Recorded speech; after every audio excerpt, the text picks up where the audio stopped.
হেদায়েতের মালিক কে? আর জোরে বলেন কে? মাইয়াহদিল্লাহু ফালা মুদিল্লা লা। আল্লাহ পাক রব্বুল আলামিন কাউরে যদি হেদায়েত দান করে, তাম দুনিয়ার সমস্ত মানুষ একত্রিত হইয়া তাকে গোমরা করতে পারবে না। আল্লাহ পাক রব্বুল আলামিন যদি কাউকে গোমরা করে, তাম দুনিয়ার সমস্ত মানুষ একত্রিত হইয়াও তাকে হেদায়েতের রাস্তায় উঠাইতে পারবে না। এ আল্লাহর বান্দারা, পর্দার আলের মা বোনেরা, এই জন্য হেদায়েতের উদ্দেশ্যে সামান্য কিছু কথা। বাইরে উজানির কারি ইব্রাহিম সাহেব রহমতুল্লাহি আলাইহি রশিদ আহমদ গাঙ্গুই রহমতুল্লাহ আলাইহির কাছে প্রশ্ন করেন, হুজুর, যেই নিয়ামত বান্দার জন্য যত দরকার, আল্লাহ তাআলা ওই নিয়ামত বান্দার সহজ বানাইছেন, সস্তা বানাইছেন। যেমন মানুষের জন্য লবণ দরকার, চিনির থেকে লবণের দাম কম বানিয়ে দিয়েছেন যাতে মানুষ সহজে পায়। রডের বেশি দরকার, স্বর্ণের থেকে রডের দাম কম বানিয়ে দিয়েছেন। এই জন্য আল্লাহু আকবার, যেই নিয়ামত বান্দার যত বেশি দরকার, আল্লাহ তাআলা তত সহজ বানাইছেন, সস্তা বানাইছেন, সাধারণ বানাইছেন। যেমন আপনার আমার জীবন, পানি ছাড়া জীবন চলেই না। প্রতিটি মুহূর্তে আপনার আমার পানির দরকার হয়। কি কোন আপনাদের হয় না? পানির নিয়ামত আল্লাহ পাক রব্বুল আলামিন এত সহজ বানাইছেন, সস্তা বানাইছেন। রাজা বাদশার বাড়িতে টিউবওয়েল পুতলে যেই রকমের পানি, রাস্তার ফকিরের বাড়িতে টিউবওয়েল পুতলে একই রকমের পানি। নিয়ামত কার? উজানির কারি ইব্রাহিম সাহেব রহমতুল্লাহ আলাইহি বলেন, হুজুর, যেই নিয়ামত বান্দার যত বেশি দরকার, আল্লাহ পাক রব্বুল আলামিন তত সহজ বানাইছেন, সস্তা বানাইছেন। আমি ইব্রাহিম চিন্তা ভাবনা করিয়া দেখলাম, দুনিয়ার মানুষের চেয়ে পানির চেয়ে বেশি দরকার হেদায়েত, অক্সিজেনের চেয়ে বেশি দরকার হেদায়েত। যত নিয়ামত আছে সমস্ত নিয়ামত চেয়ে বেশি দরকার হইল হেদায়েত। কোন বান্দা যদি হেদায়েত পাইয়া কবরে যায়, ওর কবরটা একটা জান্নাতের বাগান হয়ে যাবে। চিরস্থায়ী জাহান্নাম থেকে সে মুক্তির পরোয়ানা পেয়ে তারপরে কবরে যাইতে পারবে। আর কেউ যদি হেদায়েত না পাইয়া কবরে যায়, ও চিরস্থায়ী জাহান্নামী হইয়া কবরে গেল। হুজুর, হেদায়েত নামক নিয়ামত আল্লাহ তাআলা কেন সহজ বানাইলেন না, সাধারণ বানাইলেন না? উজানির কারি ইব্রাহিম সাহেব রহমতুল্লাহ আলাইহি বলে, বাবা ইব্রাহিম, রশিদ আহমদ গাঙ্গুই রহমতুল্লাহ আলাইহি বলেন, বাবা ইব্রাহিম শোনো, হেদায়েত নামক নিয়ামত হলো সবচেয়ে দামি নিয়ামত। ওই নিয়ামত আল্লাহ পাক রব্বুল আলামিন নিজের হাতে রাখছেন যাতে বান্দাবান্দি আল্লাহ পাক রব্বুল আলামিনের কাছে চায়। কেউ যদি আমার মাওলার কাছে হেদায়েত চাওয়ার মতো চাইতে পারে, আল্লাহ পাক রব্বুল আলামিন তারে হেদায়েত দিয়া দেয়। কাজী আল্লাহর বান্দারা, আজকের এই বয়ানের মূল মাকসাদ হেদায়েত। হেদায়েতের উদ্দেশ্য অল্প কিছুক্ষণ কথা বলবো, বাকি আল্লাহ পাক রব্বুল আলামিনের ইচ্ছা। ও এলাকার যুবক ভাইরা, ও আমার পর্দার আলের মা বোনেরা, আজকের এই মাহফিলটাকে সুবর্ণ সুযোগ মনে করিয়া কাজে লাগাও।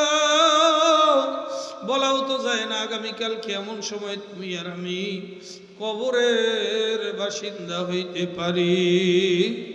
এই আল্লাহর বান্দারা, পর্দার আলের মা বোনেরা, কি নিয়ে আমার মাওলার কবরে রওনা করলে একটু হিসাব কিতাব করিয়া দেখো। খরতল থেকে কেউ যদি ঢাকা শহরে যায়, যাতায়াতের ভাড়া নিয়ে তারপরে রওনা করে, হিসাব করে তার থেকে বেশি টাকা নিয়ে নেওয়া করে যদি লাইগে যায়। হে আল্লাহর বান্দারা, এখান থেকে কেউ কুমিল্লা গেলে, মুন্সিগঞ্জে গেলে অথবা বরিশালে গেলে, যাওয়ার সময় ওই জায়গার গন্তব্যে পৌঁছা পর্যন্ত যে পাথেয় দরকার সংগ্রহ করে তারপরে রওনা করে। তারপরও যদি কেউ সংগ্রহ করার পরেও রাস্তায় পাতেও হারায় যায় অথবা সংগ্রহ ছাড়াই রওনা করে, আত্মীয় স্বজন বন্ধু বান্ধব থেকে উপকৃত হওয়া যাবে, ফোন দিয়ে টাকা আনা যাবে, বিকাশে টাকা আনা যাবে, মানুষের থেকে সাহায্য নিয়েও সে যাইতে পারবে। কিন্তু ভাইরা, আপনার আমি এমন এক কবরের যাত্রী, খোদা নাগাস্ত ওই কবরের মধ্যে ইমানের আমল দুর্বল অবস্থায় যদি রওনা করো, হে আল্লাহর বান্দারা, পর্দার আলের মা বোনেরা, ওই কবরের মধ্যে ঈমান আর আমল দুরস্ত করা যাবে না, কারো থেকে ধারও নেওয়া যাবে না, কেউ কারো উপকারে আসতে পারবে না। কাজেই আল্লাহর বান্দারা ঈমান আর আমল দুরস্ত করবার জন্য আজকের এই মাহফিলের আয়োজন। আল্লাহ পাক রব্বুল আলামিন যদি হেদায়েত কপালে লেখা থাকে আজকের এই মাহফিল থেকে হেদায়েত হইতে পারে। আর কারো কলবের ভিতরে যদি গুনাহের কারণে আমার মাওলাই মোহর মারিয়া দিয়া থাকে, ওই আল্লাহর বান্দারে আমি রিয়াজুল ইসলাম কেন তাম দুনিয়ার সমস্ত উলামায়ে কেরাম মিলে বুঝাইলেও কোনো কাজে আসবে না। আমি আপনাদের সামনে কোরআনুল কারীম থেকে দুইখানা আয়াত তেলাওয়াত করছি। মাইয়া আমাল মিসকালা যাররাতিন খায়রান ইয়ারা ওয়া মাইয়া আমাল মিসকালা যাররাতিন শাররান ইয়ারা। আরে কিয়ামতের ময়দানে আল্লাহ পাক রব্বুল আলামিন যাররা তু যাররা হিসাব করবেন। আল্লাহর বান্দারা এক যাররা পরিমাণ নেক আমল নিয়ে যদি কেউ কবরে যাইতে পারো, ওই এক যাররা পরিমাণ নেক আমলের ফলাফল সে ভোগ করতে পারবে। খোদা না খাস্তা এক যাররা পরিমাণ গুনাহ নিয়ে যদি কেউ কবরে যায়, ওই এক যাররা পরিমাণ গুনাহের আযাব আর শাস্তি তাকে ভোগ করতে হবে। ও এলাকার যুবক ভাইরা ও আমার পর্দার আড়ের মা বোনেরা, যাররা কাকে বলা হয়?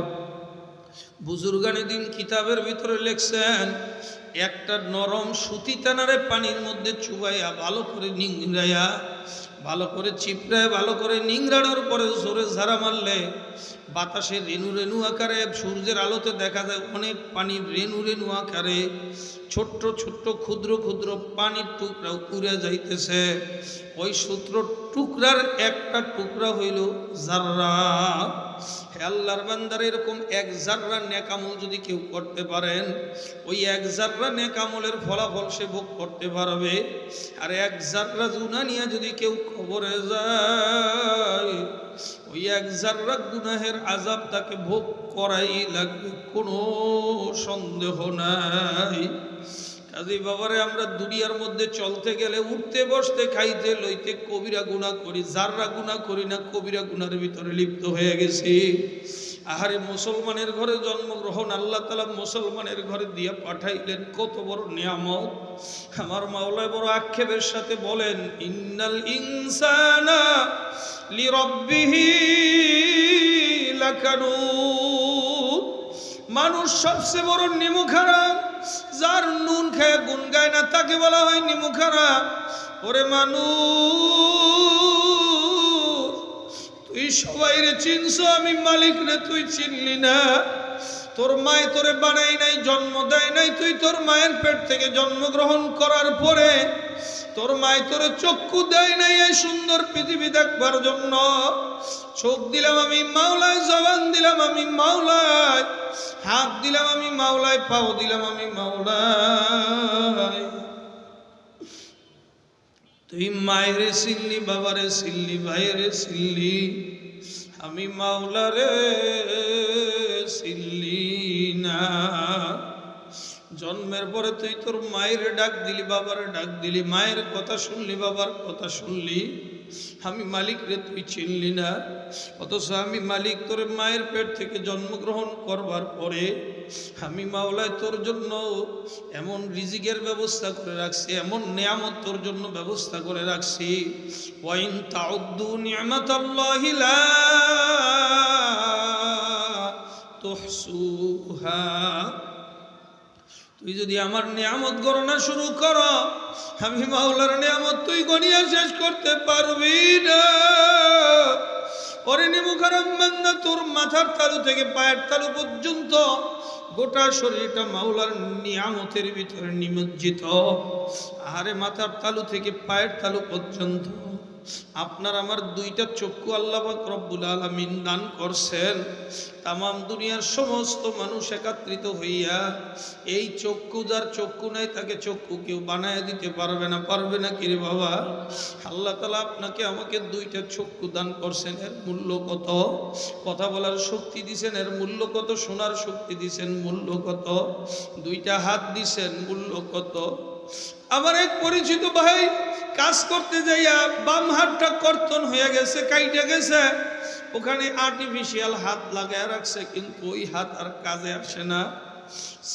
দেখতে মনে হয় যেন তার হাত আছে, আসলে তার হাত নাই। আল্লাহ, আমি মাঝে মাঝে আমি তার হাতটা ধরিয়া মালিক রে বলে, মালিক রে, তুমি আমার মতো গুনাহগার, আমার মতো নিমক হারামের যে দুইটা হাত দিছ, একটা হাত যদি মাওলাই নিয়ে যায়, যত আর্টিফিশিয়াল যত উন্নত মানের প্রযুক্তি দিয়া হাত লাগাক না কেন, ওই রকমের আর মাওলার দেয়া হাতের মতো সুযোগ হবে না। হবে নাকি? এ আল্লাহর বান্দারা, পর্দার আড়ালের মাওলানা খুব ভালো করে বুঝবে, খুব ভালো করে বোঝা লাগবে। কারণ চক্ষু যে কয়দিন খোলা আছে, বোঝার সুযোগ আছে, শক্তি আছে। আল্লাহ পাক রব্বুল আলামিনের কাছে হিসাব হবে জাররা জাররা। কি বলেন? এক জাররা নেক আমল নিয়ে কেউ যদি কবরে যায়,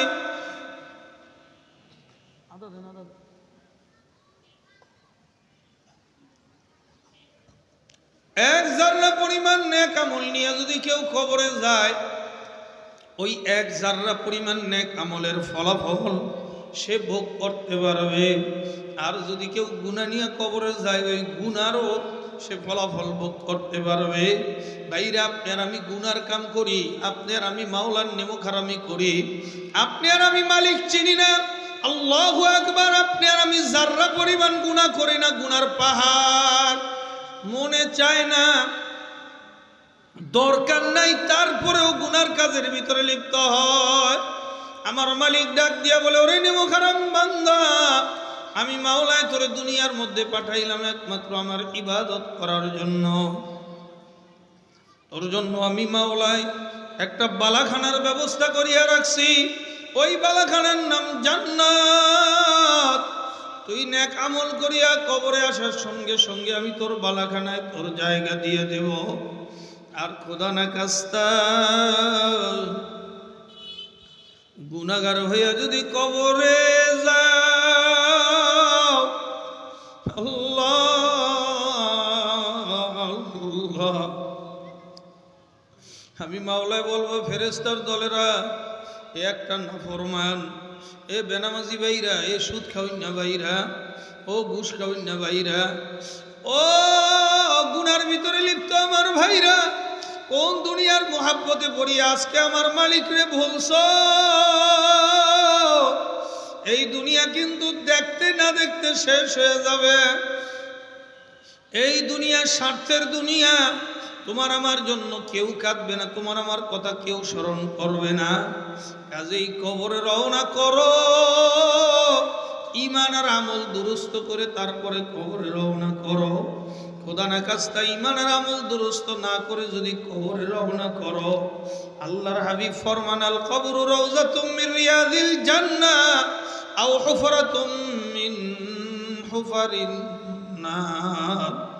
আল্লাহর রাসূল ফরমান, কবর দুই অবস্থা থেকে খালি হবে না। নেককার পরেশগার আল্লাহর বান্দাদের কবরটা একটা জান্নাতের বাগান হয়ে যাবে। আল্লাহ আমাদেরকে কবুল করেন, জোরে কোনা আমিন। পক্ষান্তরে গুনাহগার নাফরমান বদমাইশ বেঈমানের কবরখানা একটা জাহান্নামের গর্তে পরিণত হয়ে যাবে।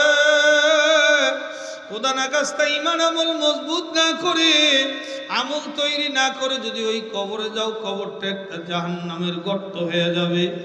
আল্লাহ পাক রব্বুল আলামিন বলবেন, ও ফেরেশতার দলেরা, নাফরমান আমি মাওলার হুকুম আহকাম অনুযায়ী চলে নাই, আমি মালিকের হুকুম আহকাম অনুযায়ী চলে নাই, মালিক চিনে নাই, ওর কবরটার কবর থাকবে না, এটা একটা জাহান্নামের গর্তে পরিণত হয়ে যাবে। নাফরমান বদমাইশ বেঈমান মেয়ে লোক আর পুরুষের যখন নাকি কবরের ভিতরে রাখা হবে, ফেরেশতা আসিয়া প্রশ্ন করবে, মার রব্বুকুম মা দীনুকুম মান নবিয়্যু, তোমার রবকে, তোমার দ্বীনকে, তোমার নবীকে। যে 5 ওয়াক্ত নামাজের রবকে রব হিসেবে স্বীকার করে নাই, মালিকের হুকুম মানতে যাইয়া রবকে রব হিসেবে স্বীকার করে নাই, মালিকের হুকুম আহকাম অনুযায়ী চলতে যাইয়া রবকে রব হিসেবে স্বীকার করে নাই, আল্লাহু আকবার এক কথায় আল্লাহর হুকুম অনুযায়ী চলে নাই, সে আল্লাহর বান্দা বলতে পারবে না রব্বি আল্লাহ, আমার রব আল্লাহ। সে বলবে হায়হাত লা আদ্রি, আমি কিচ্ছু জানি না। কারণ রব হিসেবে তো রবকে আসলভাবে স্বীকার করো নাই, মালিকের হুকুম মানো নাই।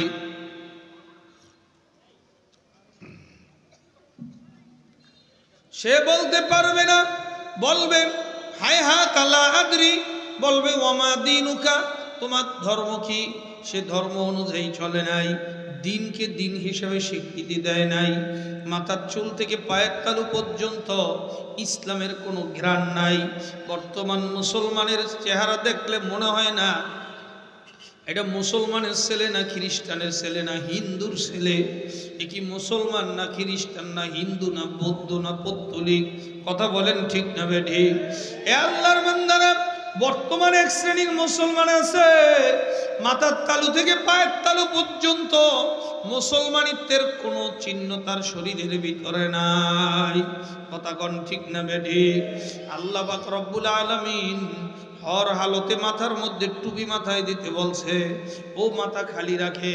আল্লাহ পাক রব্বুল আলামিন দাড়ি রাখতে বলছে, ও দাড়ি কামায় মোষ রাখে।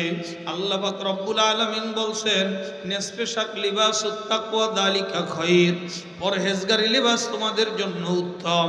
ও হাফাতার ফুল শার্ট, আপনার শার্ট প্যান্ট টাই পরা, এটা নিজের জন্য আভিজাত্যের পোশাক মনে করে। আল্লাহু আকবার।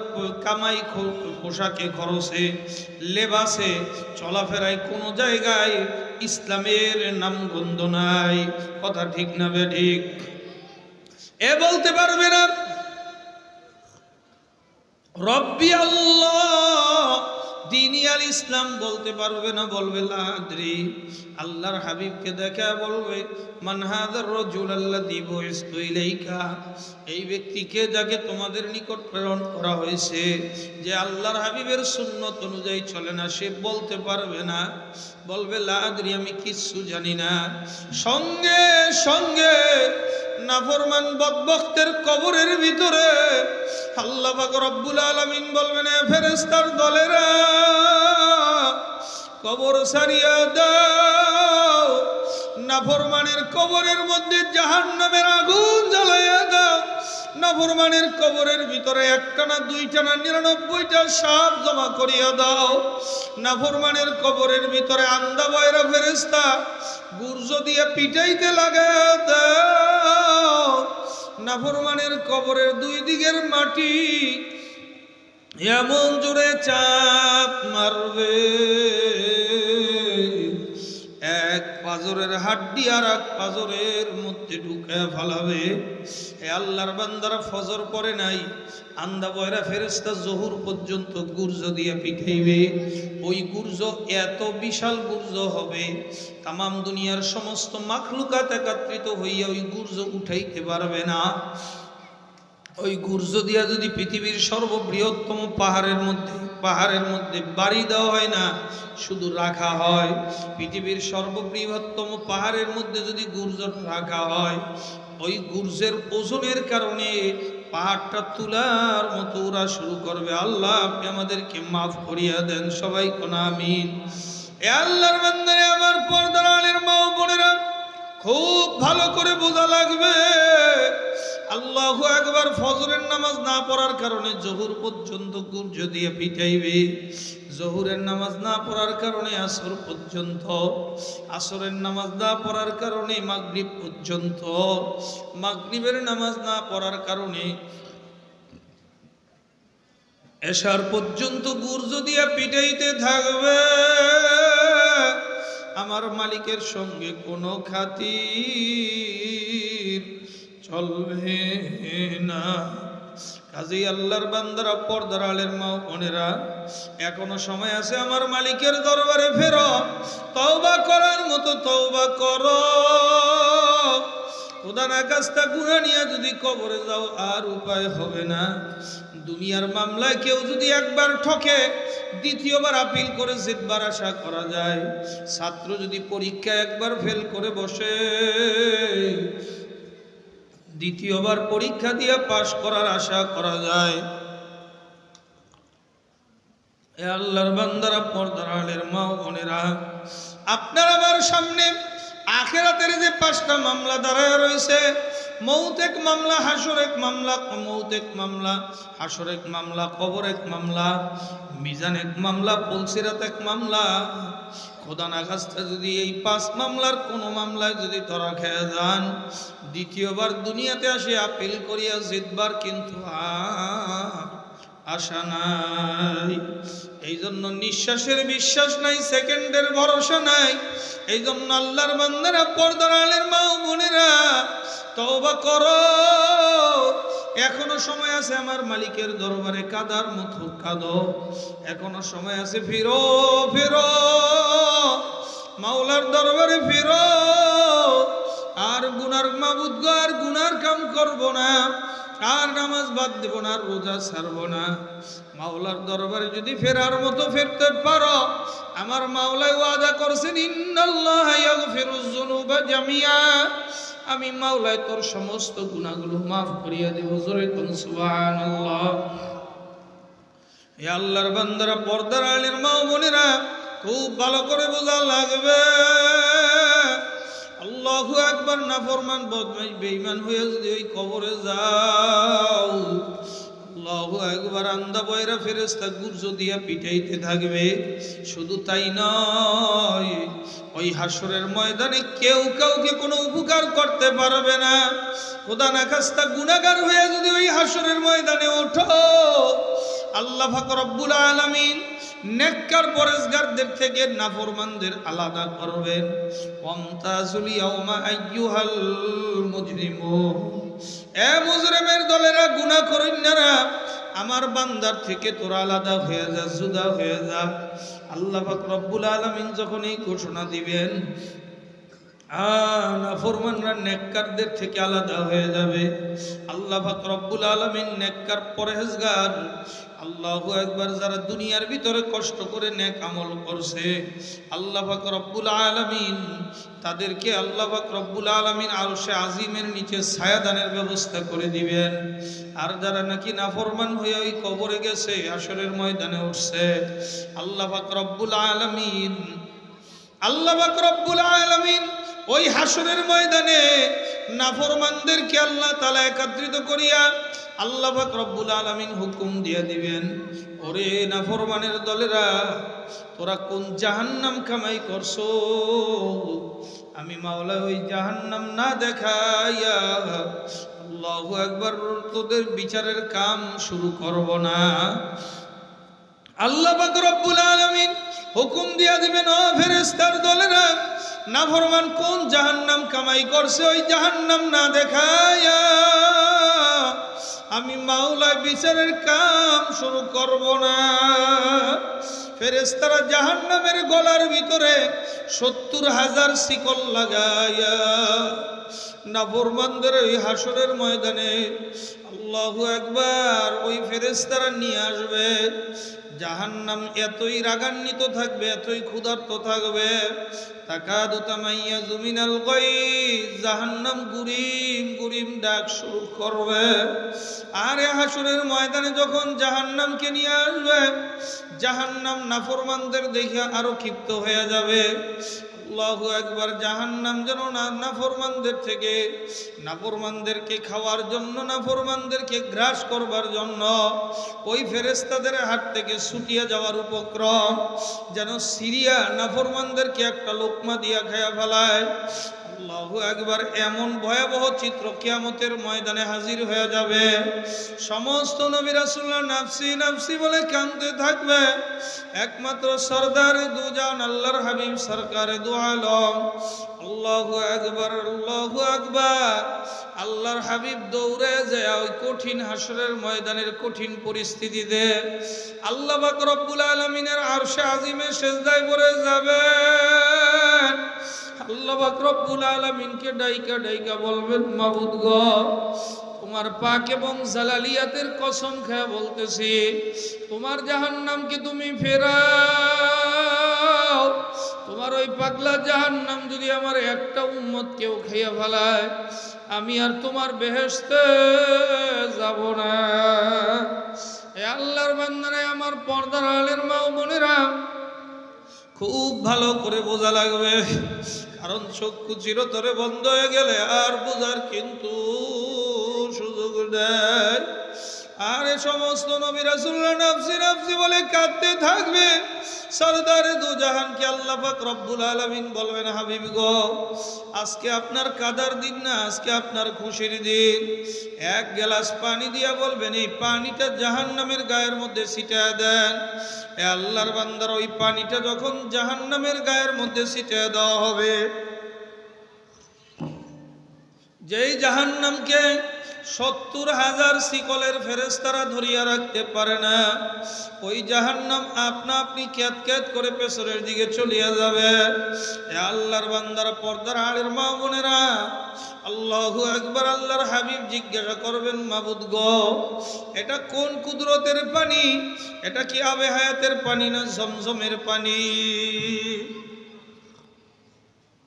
আল্লাহ পাক রব্বুল আলামিন বলবেন, হাবিব গো, এটা আবে হায়াতের পানিও না, জমজমের পানিও না, এটা আপনার গুনাহগার উম্মতের চোখের পানি। এই জন্য আল্লাহর হাবিব ফরমান, ইবকু ইবকু ফাইল্লাম তাবকু ফাতাবাকু। এ উম্মত, কান্দো কান্দো, কান্না না আসলে কান্নার ভান ধরো। আমার মাওলার দরবারে কান্নাটা বড় চমৎকার। আমার মাওলায় কান্না বড় পছন্দ করেন। আমার মাওলায় বান্দার চোখের পানি বড় পছন্দ করেন। দুনিয়ার কোনো পানির ক্ষমতা নাই জাহান্নামের আগুনকে নিভিয়ে দেয়, কিন্তু বান্দার গুনাহগার বান্দার মাওলার ডরে, জাহান্নামের ভয়ে যদি এক ফোঁটা চোখের পানি ছাড়িয়া দিতে পারে, মামবাকাত মিন খশিয়াতিল্লাহি হারামাল্লাহু তিলকাল আয়ুনি আলান নার। যেই চোখ আমার মাওলার ভয়ে, মাওলার জাহান্নামের ভয়ে এক ফোঁটা চোখের পানি ছাড়িয়া দিবে, ওই চোখের জন্য আল্লাহ পাক রব্বুল আলামিন জাহান্নামের আগুন হারাম করিয়া দিয়েছেন। সবাই জোরে বলেন সুবহানাল্লাহ। এ আল্লাহর বান্দারা, আমার পর্দার আলের মা ও বোনেরা, খুব গভীর মনোযোগ, খুব ভালো করে বোঝা লাগবে। আমার মাওলায় চোখের পানি বড় পছন্দ করেন। মুসা আলাইহিস সালাতু ওয়াস সালাম রাস্তা দিয়ে রওনা করলেন, দেখে একটা পাথর কাঁদতে কাঁদতে নহর জারি করিয়া দিছে। মুসা আলাইহিস সালাতু ওয়াস সালাম বলে, ওরে পাথর, তুই কেন এত কান্না করতেছ? তুই দেখো না, তোর চোখের পানির কারণে, তোর কান্নার কারণে নহর জারি হয়ে গেছে, ঝর্ণা জারি হয়ে গেছে। পাথরটাকে বলেন, ও আল্লাহর হাবিব, ও আল্লাহর বন্ধু মুসা আলাইহিস সালাতু ওয়াস সালাম, আমি শুনছি আল্লাহ পাক রব্বুল আলামিন জাহান্নামের আগুন জ্বালাবেন মানুষ আর পাথর দ্বারা। আমি পাথর জাহান্নামের ভয়ে, ওই জাহান্নামের আগুনের ভয়ে কান্না করি। ও আল্লাহর রাসূল, আল্লাহর নবী, আপনার সঙ্গে যেহেতু আমার দেখা হয়ে গেছে, আপনি আল্লাহ পাক রব্বুল আলামিনের কাছে যে একটু বলবেন, আমি পাথরের কথা, আল্লাহ যেন আমাকে জাহান্নামের আগুনের মধ্যে না দেয়। মুসা আলাইহিস সালাতু ওয়াস সালাম বললেন, পাথর, তুই চিন্তা করিস না, তোর কথা আমি আল্লাহ পাক রব্বুল আলামিনের কাছে অবশ্যই বলবো। মুসা আলাইহিস সালাতু ওয়াস সালাম আল্লাহ পাক রব্বুল আলামিনের কাছে বলে, দরখাস্ত করে, মাবুদ গো, অমুক জায়গায় একটা পাথরকে দেখলাম কান্না করতে করতে নহর জারি করিয়া দিছে। ও মাবুদ, ওই পাথর জাহান্নামের আগুন থেকে মাপ চায়। আল্লাহ পাক রব্বুল আলামিন বলেন, মুসা, যাইয়া পাথরকে জানায়া দাও আমি তাকে জাহান্নামের আগুন থেকে মাফ করিয়া দিছি। হযরত মুসা আলাইহিস সালাতু ওয়াস সালাম বলে, পাথর, তোর কপাল ভালো, আল্লাহ পাক রব্বুল আলামিন তোকে মাফ করিয়া দিছে। পাথর শোনার সঙ্গে সঙ্গে রে বাবা, আল্লাহু আকবার, কান্না বন্ধ হইয়া গেল। কয়েকদিন পর মুসা আলাইহিস সালাম যখন ওই রাস্তা দিয়ে রওনা করছেন, তাকে দেখেন পাথরটা আবারও কাঁদতেছে। এবার পাথরকে ধমক দিয়ে বলে, ওরে পাথর, তোর কি আমার কথা বিশ্বাস হয় না? আমি একজন আল্লাহর পাঠানো পয়গম্বর, তুই কেন আবার কান্না করতেছ? পাথর ডাক দিয়ে বলে, পয়গম্বর, ও জমানার নবী মুসা, আমি আপনার কথা ভালো করে বিশ্বাস করছি, তবে ও পয়গম্বর শোনো, আমি যদি কান্না না করতাম আপনার চোখে আমি জীবনেও পড়তাম না, আল্লাহর কাছে আপনি আমার কথা বলতেন না। আমি কান্না করার কারণে আপনি আল্লাহর কাছে আমার কথা বলছেন। ও জমানার নবী মুসা, এখন থেকে চিন্তা করলাম আল্লাহ যেহেতু কান্না এতই পছন্দ করেন, কান্নার থামানো যাবে না। আল্লাহর বান্দারা, আজকে আমাদের অনেকের চোখে পানি নাই, গুনাহ করি দেদারছে। আর সাহাবায়ে কেরাম রিদওয়ানুল্লাহি আলাইহিম আজমাইন, তাদের আমল নামায় গুনাহ বলতে নাই। আল্লাহ পাক রব্বুল আলামিন তাদের ব্যাপারে সুসংবাদ দিয়ে দিয়েছেন। এরপরও সাহাবায়ে কেরাম রিদওয়ানুল্লাহি আলাইহিম আজমাইন কি পরিমাণ কান্না করত। হযরতে ওমর ফারুক রাদিয়াল্লাহু তাআলা আনহু কানতে কানতে চোখের মধ্যে গালের ভিতরে কালো দাগ পরায় ফেলাইছেন। আল্লাহর বান্দারা একদিন রাস্তা দিয়ে হযরতে ওমর ফারুক রাদিয়াল্লাহু তাআলা আনহু রওনা করলেন। তাকে দেখে রাস্তার ভিতরে একটা খড়কুটা পড়ে রইছে। খড়কুটাটা হাতের ভিতরে, ঘাসটা হাতের ভিতরে উঠাইয়া হযরত মুসা, হযরত আপনার ওমর ফারুক রাদিয়াল্লাহু তাআলা আনহু আল্লাহু আকবার, ওই খড়কুটাকে ডাক দিয়া বলে, ওরে খড়কুটা, তোর কপাল কত ভালো, আল্লাহ তোরে মানুষ বানায় নাই। ওরে খড়কুটা, তোরে যদি একটা গরু ছাগলে খাইয়াও ফেলায়, ওই গরু ছাগলের দুধ হইয়া একটা মানুষে খাইয়া তুই একটা কামেলাইগা গেলি। ওরে খড়কুটা, আমি ওমরকে আল্লাহ তারা মানুষ বানাইছেন, আমি কোন কামে লাগলাম? আমি যদি তোর মতো খড়কুটা হইতাম, মানুষে আমার গরুতে খাইতো, গরুর থেকে দুধ মানুষে খাইতো, তাও তো একটা কামে লাগতাম। আমি হইছি মানুষ। আল্লাহ তাআলা কিয়ামতের ময়দানে যদি আমাকে মাফ না করে, ওরে খড়কুটা, তোর জন্য জাহান্নাম নাই, আমাকে জাহান্নামের মধ্যে জ্বলতে হবে। ওমর ফারুক রাদিয়াল্লাহু তাআলা আনহু কাঁদতে কাঁদতে গালের ভিতরে দুইটা কালো দাগ পরায় ফেলাইছেন। লোকেরা বলে, হুজুর, আপনার গালের ভিতরে, আপনি একজন খলিফাতুল মুসলিমিন, এইভাবে গালের ভিতরে দুইটা কালো দাগ দেখতে খারাপ দেখা যায়। ভালো মানের মেডিসিন পাওয়া যায়, মেডিসিন লাগান, দাগ আর থাকবে না। হযরত ওমর ফারুক রাদিয়াল্লাহু তাআলা আনহু চোখের পানি ছাইরা কান্দে আর করে, বাবা শোনো, আল্লাহু আকবার, আল্লাহ তাআলা কিয়ামতের ময়দানে যদি আমাকে জিজ্ঞাসা করে, ওমর তুমি আমার দরবারে কি নিয়ে আসছো? আমি মালিকরে বলবো, রে মালিক, তোমাকে রাজি আর খুশি করবার মতন কোনো আমল আমি করতে পারি নাই, তবে কানতে কানতে চোখের ভিতরে দুইটা কালো দাগ পরায় ফেলাইছি, তোমার ভয়ে, তোমার জাহান্নামের ভয়ে, তুমি এই উসিলায় হইল আমাকে মাফ করিয়া দাও। আরে ওমর ফারুক রাদিয়াল্লাহু তাআলা আনহুর মতো জলিলুল কদর একজন সাহাবী, তিনি যদি এই অবস্থা তার হইতে পারে, এরকম চোখের পানির কারণে গালে দাগ পড়তে পারে, তুমি আর আমি কোন আশায়, কোন ভরসায়, কোন নেশায় আজকে এই দুনিয়ার মহাব্বতের পিছনে পড়ছি রে বাবা। খুব ভালো করে বোঝা লাগবে। তারা কি মনে করেন তারা গুনার কাম বেশি করছে, আপনি আর আমি গুনার কাম কম করছি? না না, আসলে আপনার আমার কপাল পড়ছে, তারা গুনার কাম বেশি করে নাই, তারা কাইন্দা মাওলার কাছে দামি হয়ে গেছেন।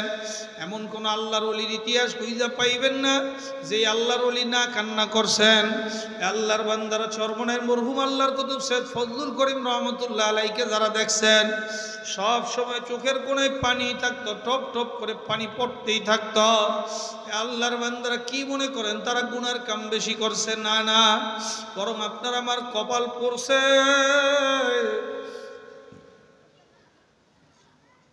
রশিদ আহমদ গাঙ্গুই রহমতুল্লাহি আলাই কানতে কানতে শেষ বয়সে অন্ধ হয়ে গেছিলেন।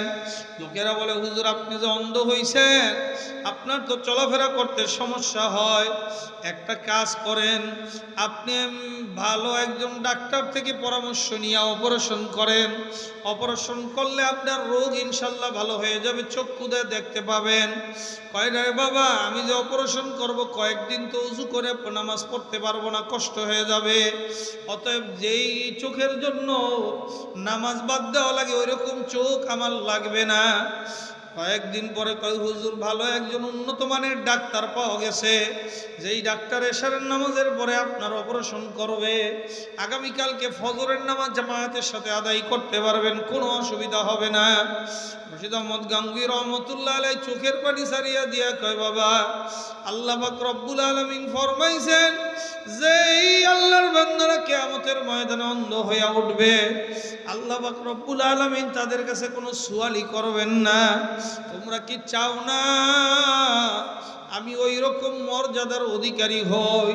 এ আল্লাহর বান্দারা, আমার পর্দার আলের মা ও বোনেরা, আসলে ভাইজান, আসলে মূল কথা হইল আপনার আমার কলবটা গুনাহের কারণে শক্ত হয়ে গেছে। সুম্মা কসাত কুলুবুকুম মিন বাদি যালিকা ফাহিয়া কাল হিজারতি আও আশাদ্দু কসওয়া। কোনো মানুষের গুনার কাম করতে করতে কলবটা এমন পাথরের মতো শক্ত হইছে। আহারে, পাথর যেরকম ভাবে একটা হাড়ির ভিতরে পানি দিয়া চাউল দিয়া আগুন লাগাইয়া দিলে ওটার ভিতরে কিছুক্ষণ পরে চাউল নরম হইয়া ভাত হইয়া যায়, কিন্তু ওখানে যদি কোনো পাথর থাইকা থাকে, মরার পাথর, কিয়ামত পর্যন্ত জাল দিলেও পাথর কিন্তু নরম হবে না। যারা ওলামায়ে কেরামের সোহবতে আইসা ওলামায়ে কেরামের বয়ান শুনিয়া দিল এখনো নরম হয় না, চোখে পানি আসে না, যারা ওলামায়ে কেরামদের বয়ান শোনার পরে এখনো আমলের দিকে দিল ঝোঁকে না, ভালো কইরা মনে রাখেন বাজান, কিয়ামতের ময়দানে আল্লাহ পাক রব্বুল আলামিন এই সমস্ত গুনাহগারদের যাদের কলবটা শক্ত হয়ে গেছে, দিল নরম হয় না, আমলের দিকে দাবিত হয় না। ক্ষেত যখন মানুষ ফসল ফলায়, ফসল ফলাবার আগে ওই ক্ষেতকে ট্রাক্টর মেশিন দিয়া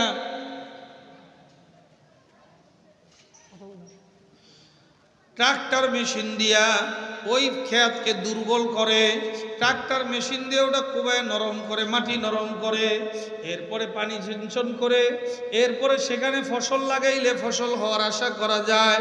ঠিক আল্লাহর বান্দারা, তোমার আমার গুনাহের কারণে যে কলবটা শক্ত হয়ে রইছে, ওই কলবের অবস্থা কি হবে? ওই কলবের অবস্থা কি হবে? এরকম শক্ত কলব নিয়ে যদি কবরে যাও, জাহান্নামের আগুন ছাড়া উপায় নাই। এই কলবটাকে সুস্থ করবার জন্য আল্লাহওয়ালাদের হাতে হাত দিয়া, তাদের হাতে পরামর্শ নিয়া, তাদের সঙ্গে সোহবত রাইখা জিকিরের মাধ্যমে কলবকে ট্রাক্টর মেশিনের চাষের মতো করে নরম করতে হবে। যখন কয়েকদিন জিকিরের জরব কলবে লাগাইবা, লা ইলাহা ইল্লাল্লাহ, লা ইলাহা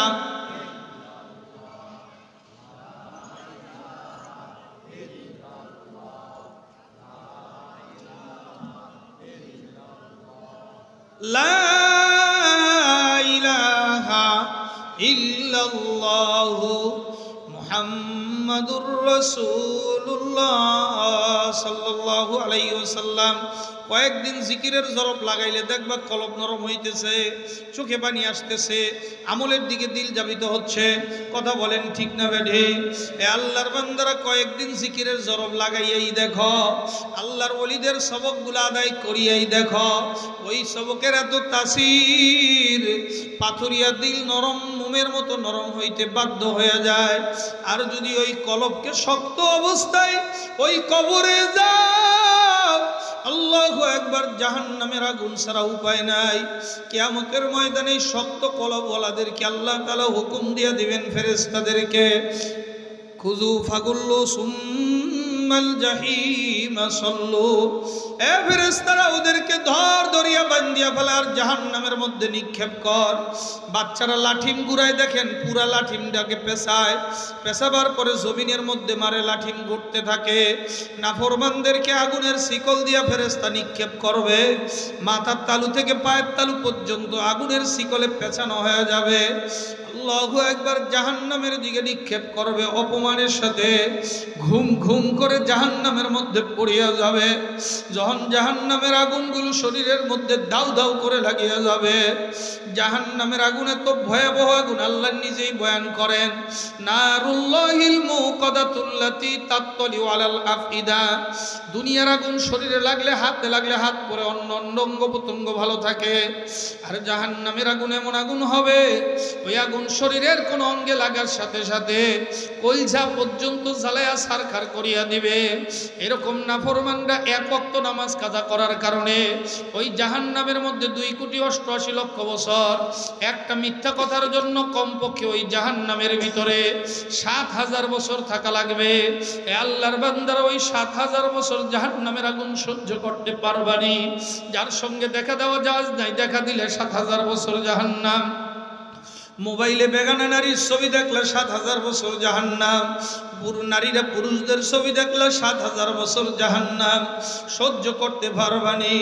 ওই জাহান্নামের ভিতরে শুধু আগুন না, চতুর্দিকে জাহান্নামের সাবার বিচ্ছুগুলো নাফরমানকে আল্লাহু আকবার ঠোকরাইবে আর কামড়াইতে থাকবে।